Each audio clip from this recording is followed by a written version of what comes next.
Hello एसजीटीवी students. तो बेटा आज जो हम हिंदी के अंदर रिवाइज करेंगे हमारा वो है हिंदी में पाठ 2 फसलों के त्योहार। हिंदी पाठ्य पुस्तक के अंदर है ये आपका पाठ 2 रिमझिम में। ओके, उसके बाद व्याकरण में हम करेंगे उपसर्ग प्रत्यय, वाक्य विचार और संज्ञा। तो देखिए पहले हमारा पाठ 2 फसलों के त्योहार। फसलों के त्योहार जो पाठ है इसमें क्या है कि हमारे जो भी त्योहार मनाए जाते हैं फसलों से जुड़े हुए उनके बारे में जो है वो बताया गया लेसन के अंदर। कि कैसे बताया गया है कि बिहार के बारे में जो है वो पहले बताया गया है कि एक लड़की है जहाँ पे जो है वो खिचड़ी, बिहार के अंदर जो फसलों से जुड़ा त्यौहार है खिचड़ी के रूप में मनाते हैं उसे, तो उसके बारे में बताती है। फिर उसके बाद जो है वो अपनी बचपन की यादों को यानी स्कूल के वक्त में जो है वो खिचड़ी कैसे मनाते थे वो उसके बारे में सोचती है। और फिर जो है वो आगे हमें बताया जाता है कि हमारा जनवरी से लेकर के और मार्च तक यानी अप्रैल भी बोल सकते हो आप, जनवरी से लेके अप्रैल के मध्य तक जो है वो कोई ना कोई फसलों से जुड़ा ऐसा कोई ना कोई त्यौहार जो है वो मनाया ही जाता है। ठीक है, जैसे कि हमारा उत्तर प्रदेश है, बिहार है, यहाँ पे जो है वो मकर संक्रांति या तिल संक्रांति के रूप में मनाते हैं। हरियाणा में भी मकर संक्रांति मनाई जाती है ना। इसके अलावा जो पंजाब है वहाँ पे लोहड़ी के रूप में मनाते हैं। ठीक है, झारखंड में सरहुल, तमिलनाडु में पोंगल के रूप में मनाते हैं। ठीक है, असम में जो है वो बिहू के रूप में, केरल में ओणम के रूप में। तो इस तरह से जो है वो पूरे भारत के अंदर फसलों से जुड़ा कोई ना कोई त्यौहार जो है वो मनाया जाता है। ठीक है, इसके बाद आता है हमें बताया गया कि झारखंड में जो है वो क्या है सरहुल को मनाते हैं और इसको बड़े जोश के साथ मनाया जाता है। यानी कि झारखंड में सरहुल 4 दिनों तक चलता है। और इसमें क्या है कि जो हमारे आदिवासी लोग हैं वो साल के पेड़ की पूजा करते हैं। क्यों? क्योंकि इस दिन जो है वो साल के पेड़ों पर के आते हैं, फूल आते हैं, इस कारण से जो है वो साल के पेड़ों की पूजा करते हैं। इसके बाद जो आता है हमारा वो है तमिलनाडु की। तमिलनाडु में जो है वो मकर संक्रांति को पोंगल के रूप में मनाते हैं। ठीक है, पोंगल के रूप में कैसे कि वो उस दिन क्या है जो फसल होती है वो उनकी कटकर घर आती है। यानी कि नया धान जो होता है वो काट के जो है वो घर लाते हैं। और क्या करते हैं वो कि उस धान को जो है वो दूध के साथ डाल करके, चावलों को डाल करके और गुड़ उसके अंदर डाल के और जो है वो धूप में रख देते हैं। और जैसे ही जब दूध के अंदर उफान आता है तो वो क्या है पोंगला पोंगलन पोंगला पोंगल इस तरह से बोल करके जो है वो इस त्योहार को जो है वो मनाते हैं। इसके बाद जो है वो गुजरात के अंदर पतंग के पर्व के रूप में यानी कि इस दिन मकर संक्रांति के दिन जो है वो गुजरात में पतंग जो है वो उड़ाई जाती है। इसको पतंग के पर्व के नाम से मनाया जाता है।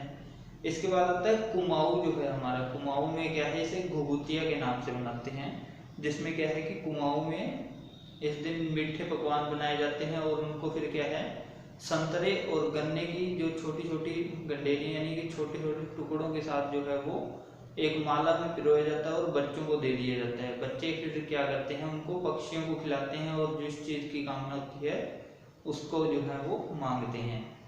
ठीक है, तो ये है हमारे फसलों से जुड़े हुए कुछ त्योहारों के बारे में हमें बताया गया पाठ में। इसके बाद व्याकरण में आता है उपसर्ग और प्रत्यय।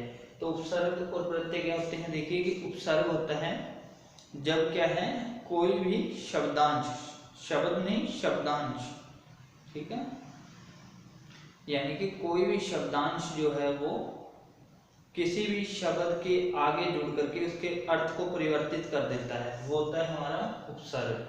ठीक है, इसी प्रकार से जब कोई भी शब्दांश शब्द के अंत में जुड़ के यानी कि उसके पीछे जुड़ के उसके अर्थ को परिवर्तित कर देता है तो वो होता है हमारा प्रत्यय। इसके बाद आता है वाक्य विचार, यानी कि शब्दों का एक ऐसा समूह जो हमें सार्थक अर्थ देता है वो होता है हमारा वाक्य। ठीक है, इसके बाद आते हैं वाक्य के अंग। ध्यान देना यहाँ पे अंग हैं। वाक्य के अंग जो होते हैं वो 2 होते हैं, उद्देश्य और विधेय। उद्देश्य होता है जिसके बारे में कुछ कहा जा रहा है, वो होता है हमारा उद्देश्य। विधेय होता है जिसके बारे में जो है वो कुछ कहा जाता है, यानी उद्देश्य के बारे में जो कुछ कहा जा रहा है वो हमारा विधेय होता है। इसके बाद आते हैं प्रकार या भेद कह लीजिए। रचना के आधार पे जो है वो वाक्य के 3 भेद होते हैं। सरल वाक्य, संयुक्त वाक्य और मिश्र वाक्य। ठीक है, तो ये ध्यान रखना कि वाक्य के अंग अलग होते हैं और भेद अलग होते हैं। इसके बाद आती है हमारी संज्ञा। संज्ञा हम पढ़ चुके हैं कि कोई भी वस्तु इस दुनिया के अंदर, संसार के अंदर ऐसी नहीं है जिसका क्या है कोई नाम ना हो। यानी कि ऐसी कोई भी वस्तु, व्यक्ति, प्राणी या कोई स्थान, यानी कि भाव, जिसका कोई ना कोई नाम है, वो सारे क्या हैं हमारे संज्ञा कहलाते हैं। ठीक है, इसके बाद आते हैं संज्ञा के भेद। तो संज्ञा के जो है वो 3 भेद होते हैं, जातिवाचक संज्ञा, व्यक्तिवाचक संज्ञा और भाववाचक संज्ञा। व्यक्तिवाचक संज्ञा यानी कि किसी व्यक्ति विशेष का जिसमें हमें नाम बताया जाता है, वो हमारी व्यक्तिवाचक संज्ञा होती है। जैसे कि मैं हूँ, मेरा नाम सुनील, तो मैं कौन हो गया, व्यक्तिवाचक संज्ञा। ठीक है, इसके बाद जातिवाचक। जातिवाचक होती है जिसमें हमें पूरी पूरी जाति का बोध होता है। यानी कि जैसे कि मैंने बोल दिया छात्र, अब कौन सा छात्र है, यानी कि अब पूरे सारे छात्र आ गए हैं वहाँ पे। ठीक है, तो वो हमारे क्या हो गए, एक पूरी जाति का बोध हो गया, यानी हम छात्र जाति, यानी जो छात्र हैं उनकी पूरी जाति का बोध करवा रहे हैं, तो वो होती है हमारी जातिवाचक संज्ञा। इसके बाद जो आती है हमारी भाववाचक। भाव हमें पता है कि कौन से होते हैं, खुशी हो गई, बचपन हो गया, बुढ़ापा हो गया, ये सारे क्या है हमारे भाव हैं। तो ये होती है हमारी भाववाचक संज्ञा। तो ओके स्टूडेंट्स, इनको अच्छे से जो है वो आपने रिवाइज करना है। ओके।